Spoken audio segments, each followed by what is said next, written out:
It was G.K. Chesterton who wrote, "The world will never starve for want of wonder, but only for want of wonder." Now, open your dictionary, please. Definition of the noun wonder. The feeling of astonishment and awe, aroused by something strange, incredible. I believe the story soon to unfold is strange enough, incredible enough, to arouse in you astonishment and awe. Still, maybe not. You may cynically not believe a word of it. We've got to find out what you lost. You've repressed it, blocked it, but somewhere it's trapped in your subconscious and we'll root it out. Now what's this about no committed relationships? I quit before I start one. Like with girls. I'm afraid I'll... You what?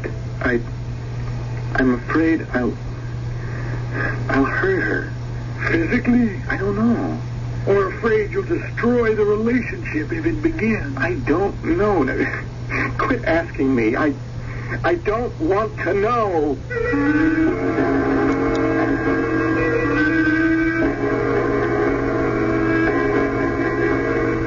Our mystery drama, 3 Fireflies in a Bottle, was written especially for the Mystery Theater by Nancy Moore and stars Russell Horton. I will be back shortly with Act 1. I won't venture to tell this peculiar tangled story myself. Is that cowardly of me? Perhaps I freely confess that its complexities, its wheels within wheels, leave me confused. So it will be told by Robbie Clayton, a young man of odd experience, to say the least. It's his own story, beginning when he was 7, and suddenly saw in his room... There, you see, I am tempted to tell this story, jealous of my role as storyteller. No, I resist, and give you Robbie Clayton. I didn't know what he was. 13 years ago, at 7 years old, how could I know? The fact that he looked weirdly different from people didn't surprise or bother me. A 7-year-old's world is a patchwork of surprises anyhow. And he didn't seem as magical to me as a circus clown I'd seen shot from a cannon. So I wasn't scared at all when he simply appeared one day in my room. Robbie, I've come to see you from the stars. I've come from outer space to be your friend.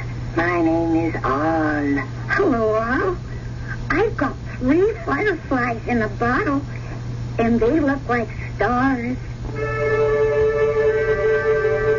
To me, outer space was just the big friendly sky. And I had no sense of wonder that Arl came from there. I thought everyone had a friend like him who appeared sometimes when you were lonely, and who knew without words what you were thinking. And you knew what he was thinking, too. Talking without words was a new game. I liked it. I liked Arl.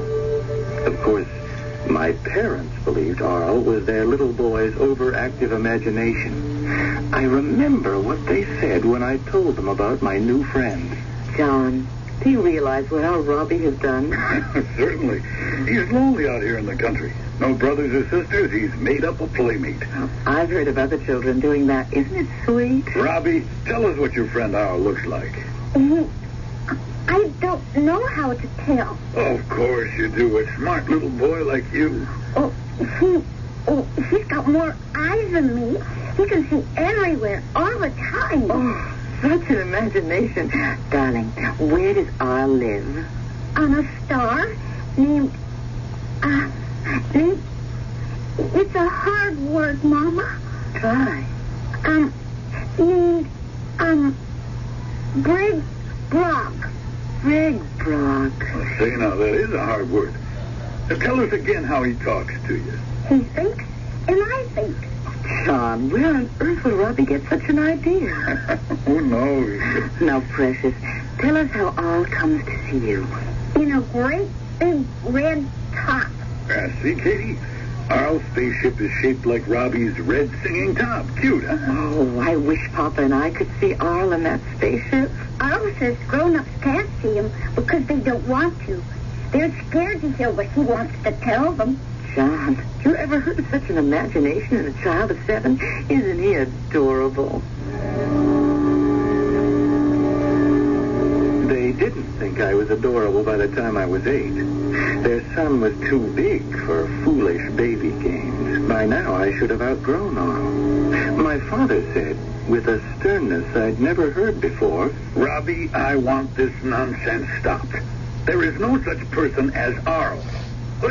He's made up like stories in books. Babar, Pinocchio. Not true, it's pretend.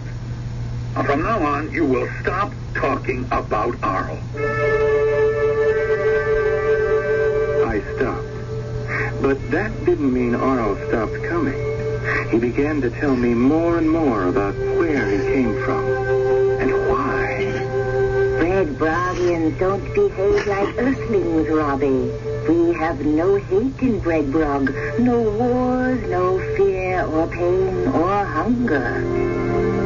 A kind of paradise, I realize now, though Arl never used thoughts, that word. He tried to explain much more than my 8-year-old mind could grasp. Looking back now, I understand that Arl was predicting what's coming to pass on the planet Earth today. Earthlings pollute Earth. They pollute space. Worst of all, they pollute minds with greed and hate and war. Why do they? Earth is a very primitive planet. It stubbornly refuses to learn. Thus it is streaking backward at dangerous speed, rushing to its destruction. My small friend, do ask again why? Why? Because Earthlings are full of hate. They feed their hate and do not feed the hungry mouths crying all over the planet. I had never known hunger. What Arl said had no meaning for me. And finally came the day when he had to do more than talk to an 8-year-old. Small friend, time for your planet is slipping away. I can wait no longer for you to understand. You are to tell the grown ones what I have thought transferred into your mind. You tell them, Arl. Oh, they are too blind and destructive even to see me, much less hear and listen. They won't listen to me either. Oh, if an innocent child reports matters far beyond his ken, the grown ones will have to listen. They will know such knowledge could not be fantasized by a little boy, that the warnings had to be told to you by a superior intelligence, and Earth will act to save itself. You will tell your mother and father, Robbie. They don't want me to talk about you. What you will say is not about me. It is about the world, its future, their future. It is about cataclysm, dissolution, annihilation. They and all else will perish if they do not take heed. You will tell them, small friend. Mama, Papa, the world is streaking backwards at dangerous speed. What, son? It is. Earthlings don't do right. They're dumb. Earthlings? Now, where did you pick up that word? On TV, John. They pollute Earth. They pollute space. They pollute minds with greed and hate and war. Did you hear that, dear? What a memory our Robbie has. Well, I guess he hears that stuff on TV. No, Papa. Earth is rushing to its destruction. Good heavens. Oh, get those big words, Katie. I tell you, our son may just be a genius. You have to listen. Earthlings are full of hate. They feed their hate and do not feed the hungry mouths crying all over the planet. Darling, you haven't heard this kind of thing at school, have you? No. Please listen, Mama. Listen, Papa. I am listening. Is there more of this? Time for our planet is slipping away. Take heed, or all will perish. See, Papa? That's why I have to tell you. And you listen, because I couldn't make it up. And now you saved everything. What the devil is this all about? About... I forget. No, wait. It is about cataclysm and dissolution and annihilation. John. Robbie, where have you heard this? Who's been teaching you those words? Robbie. I can't tell. You will tell me. John, don't frighten him. Look, darling, we're very impressed with what you're saying. You are? Mm-hmm. And we're listening to every word. Well, then you tell everyone. You tell the president, and Earth won't run backwards anymore. You believe Arl, and you'll save the world. Arl? So it's Arl. Oh, Robbie. Now, I told you not to make up any more stories about that creature. Stand up. John. Stand up. Yes, sir. I have never whipped you in my life. John, no. It's the only way to teach you not to disobey. Not to tell lies, and most important, teach you to give up that thing named Arl. My father pushed his chair back with such force, it crashed against the wall. He laid me across my own chair and struck me again and again. Sobbing, I stumbled to my room. Arl was there, and I was my father's son. You think I hate you? You tell lies. I hate you. Go away. I threw books at him, roller skates, a tinker toy. I was living up to what Arl said about Earthlings. Full of hate, of fury, I wanted to destroy. Arl stood motionless. No thought came from him to me. I had cut off communication. The things I hurled bounced off him, and his many eyes, always so bright, were dim and sad. He began to flicker, to fade, and he was gone. That's when I came to my senses. Arl, come back. I didn't mean it. You're my friend. I didn't mean it. Arl, please come back. But my friend didn't come back. Had he ever been there at all? Real or made up, the memory of him receded from my mind. That little boy forgot him completely. Only now, when I'm 20, the memory is back. And I realize how Arl, gone, vanished, forgotten, still influenced my life 9 years later, when I was 17. I've got it straight at last, after having it crooked for so long. We asked the same question. Was Arl ever there at all? Or had Robbie's imagination been fired, not by elves and gnomes of the Brothers Grimm, but by television's flying saucers shaped like tops and spacemen shaped like Arl? Whether he was real or imagined, there is more about Arl to come. We're told that he affected Robbie's teenage life in another way. Shortly, in Act 2, we will learn in what way. 8-year-old Robbie Clayton grew and flourished and turned 17. All memory of Arl had long since vanished, strangely erased, and never mentioned by his parents. But he grew up with a sense of loss, which he couldn't understand, for it had no name. Yet was it a sublimated memory of Arl that made the young teenager a passionate devotee of UFOs? I was a UFO freak, all right. You wouldn't believe the nights I spent under the stars trying to spook one to come my way. I even prayed I'd see one, but I never did. The spring I was 17, I began to go a little batty on the subject. One night, I got this crazy idea. My girlfriend Buffy and I were stretched out by the stream on my dad's property in the country, watching for UFOs. And something Buffy said triggered a memory. Robbie, look. The stars. Way up there, they look like fireflies, don't they? Fireflies? Well, don't they? Don't you think stars look like fireflies? Once, I told someone fireflies look like stars. Who did I say that to? Who was it? How would I know? Wait. It's coming back. I was just a little kid. I had 3 fireflies in a bottle, and I said to... Who was it? I can't remember. I got to. Why? Why is it so important? Well, I don't know, but it is. It is, Buffy. Like something big is trying to get into my head. Hey, you stars up there. Hey, you fireflies. Help me remember. I can't. So what?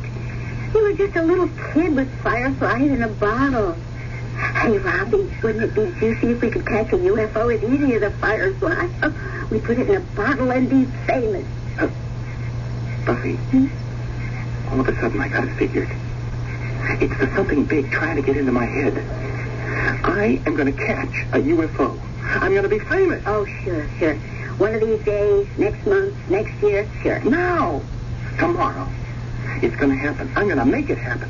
Oh, I got this great idea. Fireflies put it into my head. I don't know how, but they did. Oh, come on, Robbie.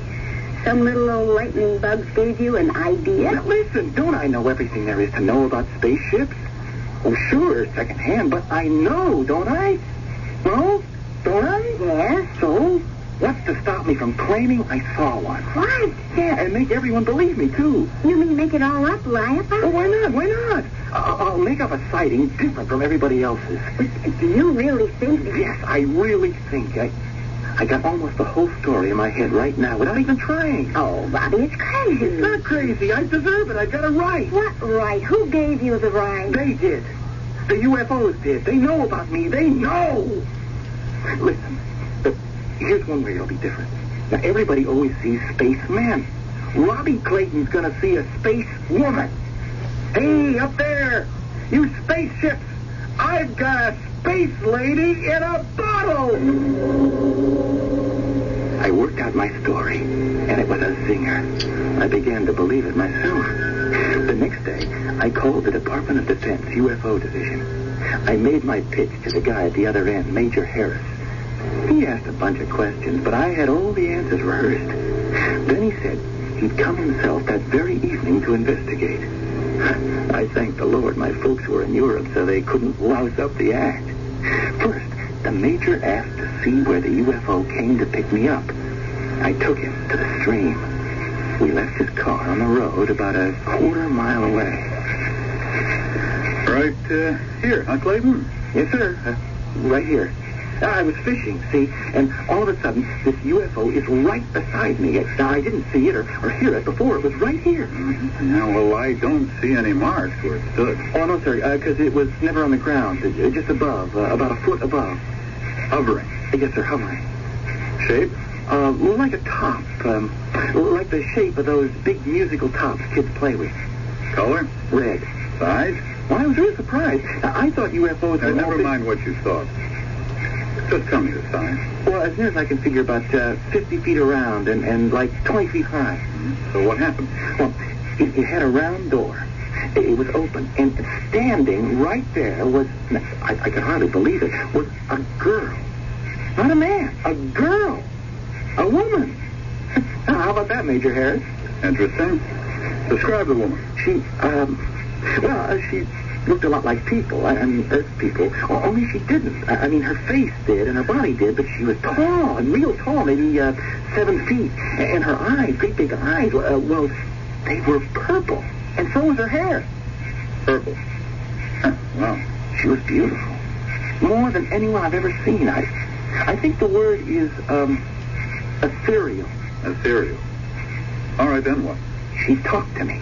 That space lady stood there and talked to me. But neither one of us had to say one word. Telepathy. In English? Well, I don't know. Honest, I don't know. I just know I understood it. She said her name was, Arlene. Robert Clayton, are you prepared to take a lie detector test on this matter? What? You heard me. A lie detector test. Fat chance. You think I don't know you wouldn't dare take one?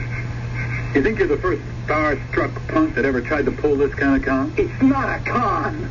It is not. She was here. I swear she was here. You really believe you could do a number on the United States Air Force? I knew on the phone you were another fake. We get liars like you by the carload. But you think I'd bother to stop by here if I didn't live in Baltimore and this was on my way home? I'm not a liar. I'm not. So long, kid. Clean up your act. You never saw a UFO and you never will. Purple eyes, purple hair.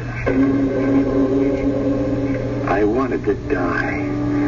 I laid face down on the grass and cried. While I talked to the major, I had myself so psyched up, I really believed Arling had been there. I could see her. I really could. What a fool I felt now. A punk. Just like he said. A star-struck young punk.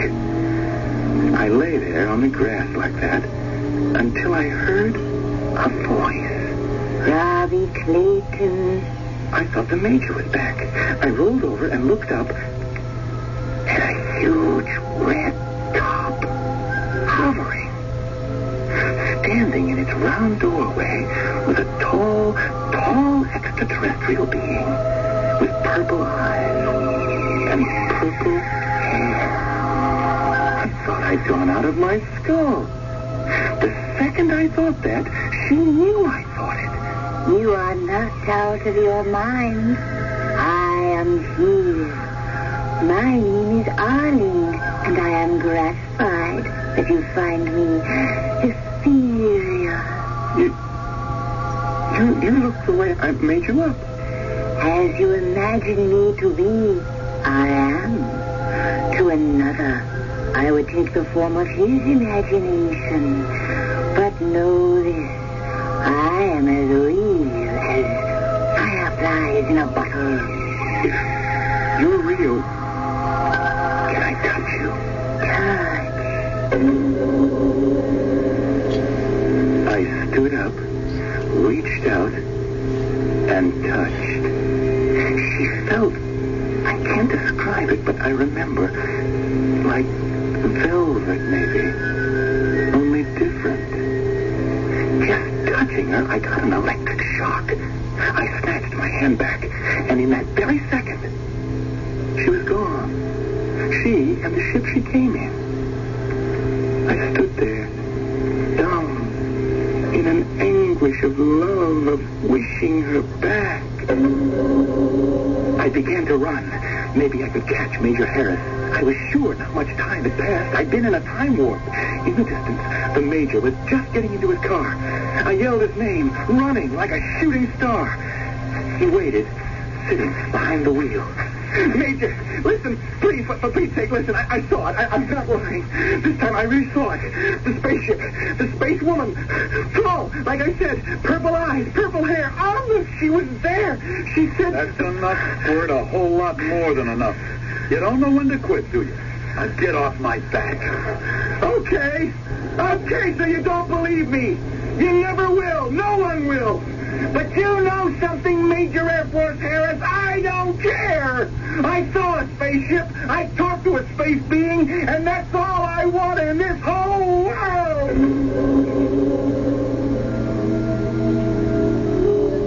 After that, just the way I forgot Arl, the memory of Arling was erased from my mind. When Buffy asked me what had happened, it wasn't like I lied to her. I honestly didn't remember. Bobby, how can you not remember?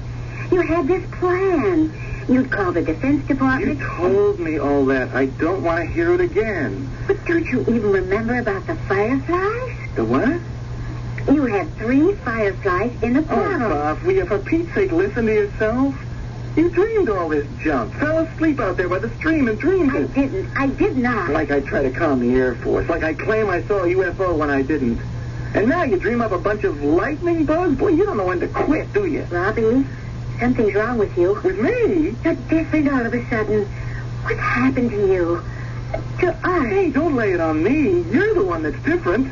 Oh, get off my back. Get out of my life. Buffy was right.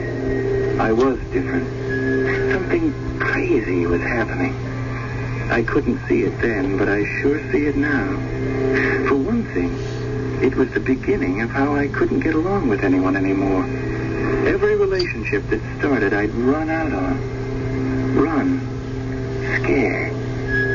But scared of what? I didn't know.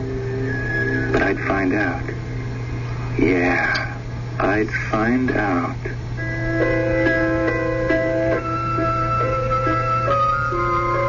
Indeed, a change had begun in Robbie Clayton. And remember that sense of loss he'd suffered since childhood? It intensified. But one thing did not change. His absorption, his obsession with space. At 18, he quit school. At 19, left home. Where did he end up? In a cheap two-bit carnival, working a UFO concession. In Act 3, we will follow him there. The UFO concession in the carnival consisted of a tall, multicolored pole with small 3-inch spaceships hanging from its top by wire. Some 15 feet from the ground, these toys whirled at high speed in a zigzag pattern around the pole. Step right up, folks. Only 50 cents, half a buck. Shoot down 3 spaceships and win a classy UFO model. Step right up. This sleazy occupation could hardly satisfy Robbie's craving for space knowledge. Yet there he was. Yeah, there I was. A loner, no friends, no girl. And all the time, that rotten sense of something missing, lost. After a year at the Carney, a new concession went up next to mine. One of those 2x4 tents, and over the entry flap a sign, Maximilian Carlson, hypnotist. The first day, the gent by that name came to my space to get acquainted. Hello, neighbor. Hello? Maximilian Carlson. Call me Max. Who are you? Rob Clayton. Here, have a belt of good old whiskey, Rob. Tastes better out of the bottle. No, thanks. And whatever you say. This Carney's some dump, huh? Yeah. So, you're in the space racket. Hey, don't you call it that. Oh, sure, this cheap game is a racket, but space, outer space, no, that is the most... Never mind, you wouldn't understand. Pretty uptight on space, aren't you, friend? Spacey, you might call it. Hey, what do you mean? How do you know I'm uptight? Oh, I know, buddy. I can read you. Say, maybe I could loosen you up with my racket. Hypnotism? Forget it. I'm not interested in it. Can you, hypnotize anybody? No. Some people aren't good subjects. Well, what if I'm not? No problem. I'm not just a hypnotist. I'm a psychiatrist. In a Carney? Well, you see this bottle? It got me run out of the profession. Okay, I may be a boozer. But I know what I know. I could help you get off your hook. Maybe Max lied about what he was, but he sure knew how to draw me out. He sat there, swigging out of his bottle, and got me to spill a lot of stuff I'd never talked about to anyone. The feelings of loss, no friends, no girl, running from something or to something. But nothing had a name, and Max began to dig deeper. We gotta find out what you lost. Well, you've repressed it, blocked it out. It's trapped somewhere in your unconscious, and we'll root it out. Now, what's this about no committed relationships? Why, I quit before I start one. Like with girls, I'm afraid I'll... You what? I don't know. Try for feelings, not facts. How do you feel when you see a girl you'd like to know? I'm afraid I'll hurt her. Physically? I don't know. Or afraid you'll destroy the relationship? I don't know. She looks wrong, too. What? Not at first. At first she's pretty. And then I don't like how she looks, and I don't want her anymore. Well, put that on hold and go back to the first time you got that sense of loss. When? I don't remember when. Well, let yourself feel the loss. Let the feeling take you back to when it first began. Go back to childhood. Did you lose something you loved? A parent, a pet maybe, a dog, a pony? I don't remember my childhood. Oh, sure you do. You're hiding from it. Now that shows it's important. Proves we have to exorcise the demons of that childhood. Now, think. What did you lose? I don't know. Quit asking me. I don't want to remember. I'm too ashamed. Ashamed? What? Why? I don't know why I said that. I don't know what I'm talking about. All right. Forget about childhood. What about your teens? Did you have a girl and lose her? Buffy. Only I didn't lose her. I quit. I walked out. Are you ashamed of walking out? No. She didn't look right. Well, then does the shame go back to some earlier time? I don't know. But now don't be afraid of it. Where did it start? The shame, the loss. Where? Rob? Robbie. The little boy, Robbie. I have 3 fireflies in a bottle. That was the beginning of the breakthrough. I said fireflies and then clammed up. That's when Max hypnotized me. Easy. He picked up on the fireflies and I was a cinch. You're gonna feel relaxed. Feel good. Now imagine yourself in some peaceful place. By a lake, perhaps. Soft, lapping water. Oh, the stream on my father's farm at night. Good. Now you lie on the grass beside the stream. Peaceful. Watching the fireflies. And the stars. And the stars. Quiet. Peaceful. Stars, fireflies. When I snap my fingers, you'll go back to your childhood, to the little boy, Robbie, and you'll remember what happened to him that was so important. When I snap my fingers, you will remember.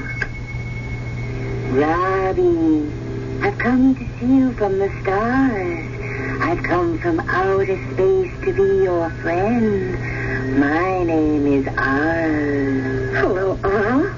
I've got 3 fireflies in a bottle. I told Max all about Arl. All except the end, the very end. Max kept pushing, asking, needing. Now you lost something. You're ashamed of something. What is it?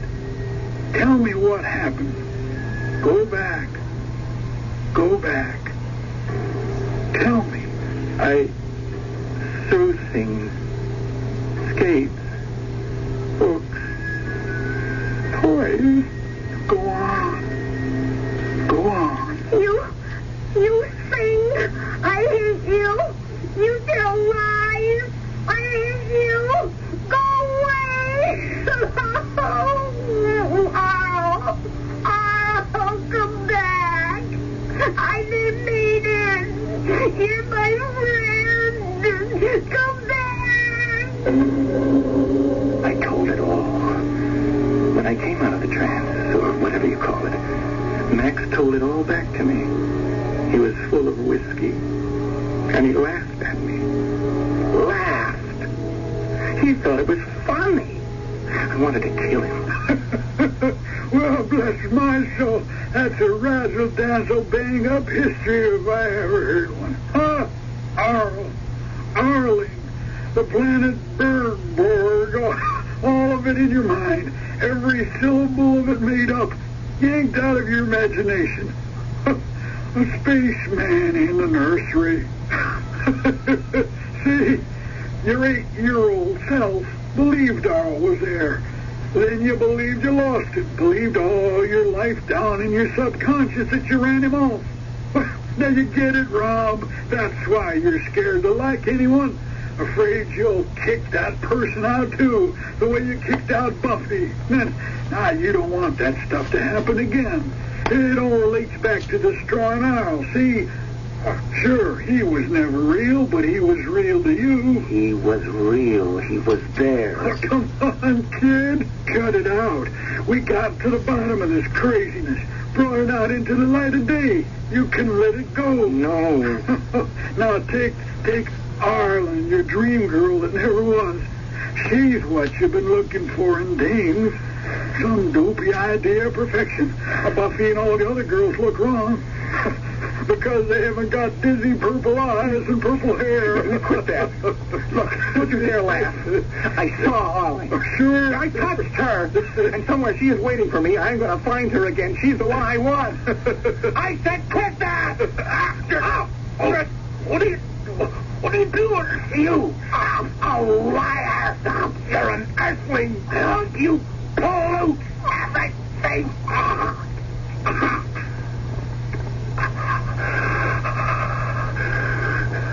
Good. You can't laugh anymore.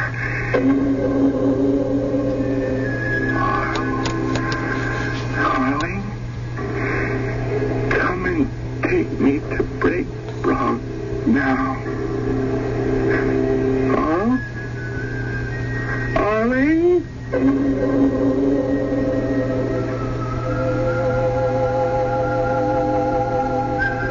I am on the star Break Brock now. I have 3 fireflies in a bottle. I forget why there are bars on the windows of my room and the door locked. I forget why. Wait. Arl will tell me. He comes when I call. Arl? See? Here he is. So fast. Arl, why are there iron bars? To keep the earthlings out. Oh, yes. You have not begun to write your story yet, Robbie. You are to write everything down about me, Arling, Break Brock. Write it down for the ignorant earthlings to read. I'll write soon, Arl. Yes. Soon I will write. First, I have to talk to Arling. Arling? Arling? I am here. I am as real as fireflies in a bottle. May I touch your purple hair? Touch. Oh, you have stars in your hair. No. Fireflies. Oh, Arling, I forget why the Breadbrokians carry big keys. To unlock your door. Robbie, darling. I have 3. What have I? Darling, don't you know me? I'm your mother. Mother? Oh. Psychiatrist said you might not know me, but I didn't believe him. Sweetheart. Try to remember. You don't look right. Your hair should look like Arling's. Who's Arling? This is Arling, my wife. Beautiful with 3 fireflies in her hair. There's no one here. And this is Arl. Beautiful with all his eyes. Ah, a space creature from when you were little. Oh, my darling, you're imagining him again. But there's hope. You're the best doctor, the best psychiatrist. This is the finest mental hospital in the country. You can't see Arl. You couldn't see him then. You can't see him now. Or hear what he says. or understand if you did hear. He could save you, save the world, but you refuse to understand. I will begin to write now the whole story for Earthlings to hear, understand, believe, and then act to save the world. I didn't know what he was. 13 years ago, at 7 years old, how could I know? The fact that he looked weirdly different from people didn't surprise or bother me. A 7-year-old's world is a patchwork of surprises anyhow. And he didn't seem as magical to me as a circus clown I'd seen shot from a